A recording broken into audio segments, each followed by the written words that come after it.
Back to Riverside on Cable. I'm Sandy Sandison, your host, and our guests this evening are Kathryn Lynn Davis, novelist, author, writer, all the above, and Lindy Baker Psychic. For background and research, do you actually go to the location when you're writing about something? Yes, I've been to Scotland, and when I went to Scotland, Child of Awe, I didn't know what to do with the beginning of it, and it took shape because I went there and saw the physical landscape. It explained something to me which I hadn't understood before, and so the book became much more compelling. And in my more recent book, I went to British Columbia, and I was so drawn into the landscape, and I just loved it there that I just drove around and absorbed it, and that's how actually the Salish Indians were going to be a minor component in the book, but their culture kind of began to take over. And it grew more. And the reason that I started this book is because once Linda hypnotized me, and I'll let her tell that story since she remembers more of it than I do. Hypnotherapist. I am certificated. Let's go with hypnothy. Let's go with that first. Well, originally what ended up happening, I had a past life regression done about 20 years ago. And Take it slow. What is a past life That's regression? And I want to specify on this, whether people believe in lives before this or not, we can also take it as a psychological function that maybe disguises some elements so we can bring out innate abilities or some subconscious things that are going on. In my particular life, I believe very much in past lives, that we have lived those. So I had had a past life regression done, which is under hypnosis. You're taken back and told that you're going to a past life. The expression I use is one that holds meaning and importance for you now. So I had had a past life regression of my own done about 20 years ago. In that past life regression, it was all about these Indians. And I was an Indian who lived in Canada up around the Great Lakes, and it was a very, very exciting thing that happened.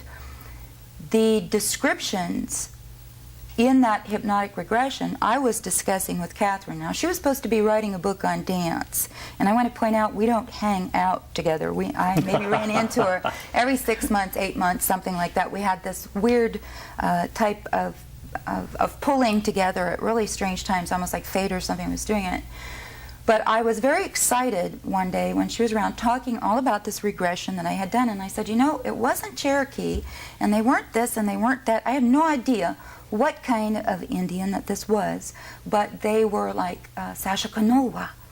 And she said, well, gee, I wonder if it was this kind or that kind or the other kind. So I'm not sure if Kathryn knew about the Salish Indian before that, but that's exactly what they were, was Salish Indians. So if there are no past lives, my big question is, how did I know a certain family of Indians existed, where they existed, if I've never had any kind of reading material like that in my hand?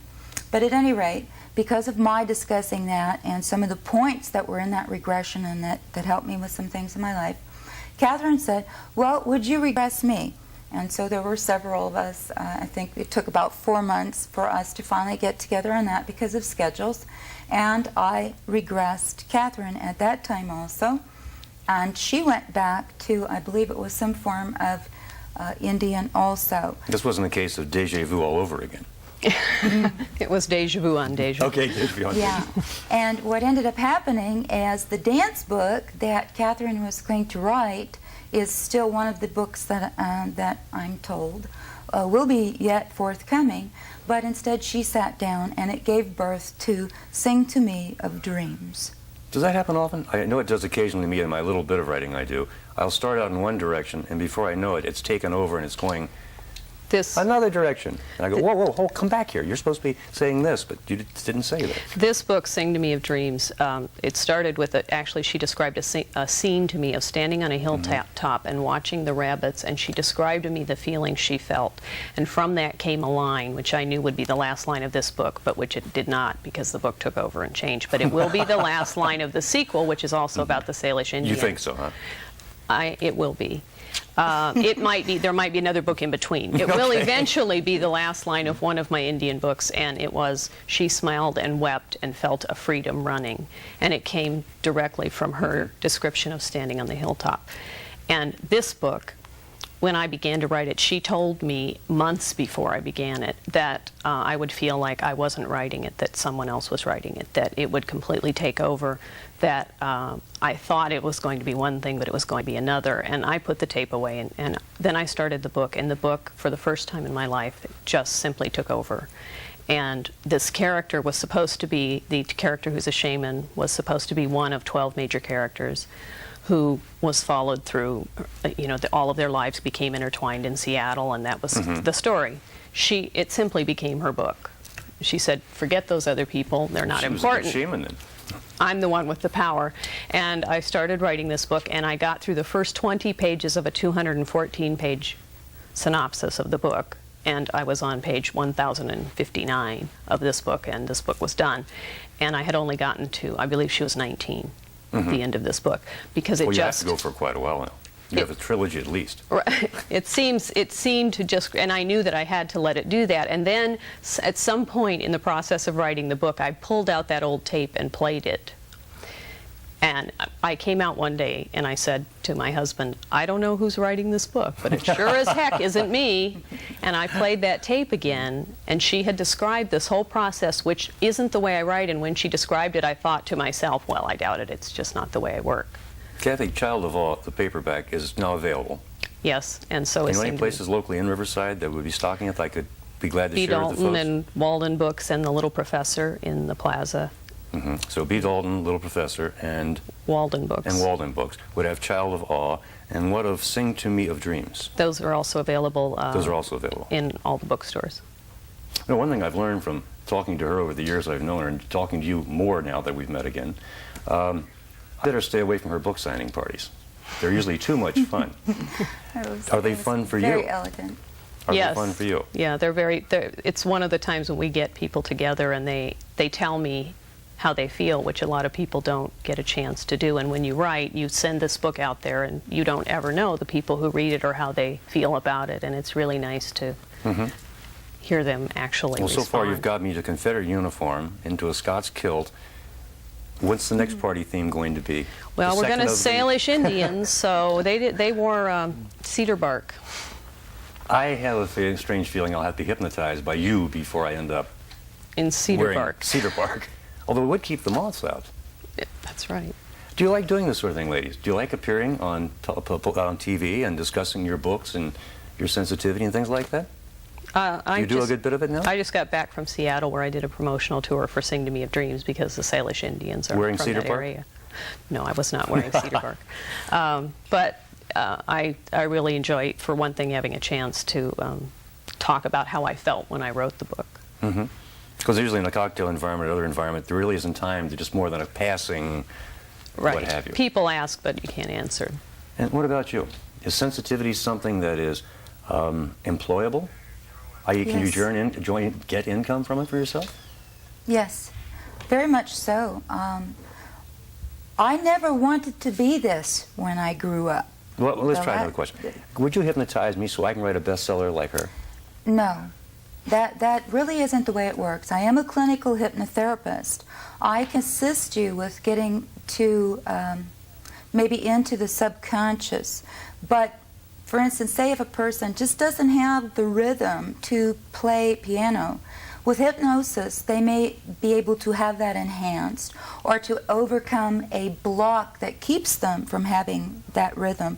But I have no magic wand that I could wave and say, here, we're going to have the rhythm of the piano.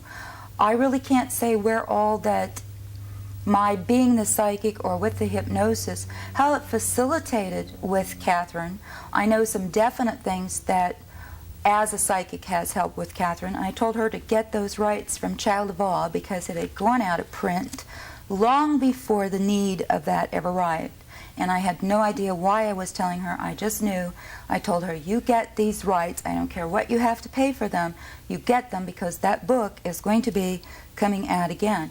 And I stepped out of the picture, I'd say, for a good year. Sure enough, Kathryn had the rights. She was real glad she had those rights because that book was back out, and it is also a part of her second when's contract. the movie? Coming up very soon. She says, Linda says soon. We're hoping, particularly on Sing to Me of Dreams. People are a little leery of 1,500 settings because of the costuming and the... But Sing to Me of Dreams, because it's set on Vancouver Island in an isolated environment, and it wouldn't require much. It's on a ranch, and it's with an Indian tribe, and it would be very simple to film, and you just need to go anywhere in the state of Washington or Oregon. And you wouldn't need a cast of 1,000 Scots with different regiments. No, right. It would be much simpler. No castles. Because I was trying to get a way to work you into another trip back to Scotland. If Oh, you were I going can on always- location. I can always go back. I have another book that I'm working on that's going to be set in Scotland. I will always go back to Scotland. Northern Scotland? Yeah. I'm hoping. My name is Sandison, and I belong to the gun clan, which makes me an official son of a gun for occasions like this. But it's one way to go. Well, it's been a pleasure having you both. I'm fascinated by the two books. I'm glad to know they are still available. That was at B. Dalton, Walden, and The Little Professor. And Little Professor. It sounds like a law firm almost, if you put all three together. B. Dalton, Walden. And if anybody has any questions of you who's watching who may feel they're sensitive, is there any way to contact you, or would you rather not have that known? Oh, definitely. I have a number that they can call. The number is area 714-455-3533. I do come into the San Bernardino area, Upland areas. I'm also located in Laguna Niguel. If they would like to have a psychic reading, if they would like to get together and discuss their own sensitivity or how the mind works, if they're interested in having me, which I do, and Kathryn does that too, which is another thing we have in common, go in and speak at these schools in order to enhance, of course with her telling people, keep on believing and keep on dreaming, and you can write too. I didn't think mine was ever going to come about. I go into schools, high schools, and I lecture on motivation. And one good way then to find out more about both what Linda's been discussing and what Kathy's been telling us is to read Child of Awe and Sing to Me of Dreams. Thank you for joining us this evening. This is Sandy Sandison, your host for Riverside on Cable. If you have any questions or comments concerning our show, please write us, care of CENTCOM, 6680 View Park Court, Riverside 92503. Good evening.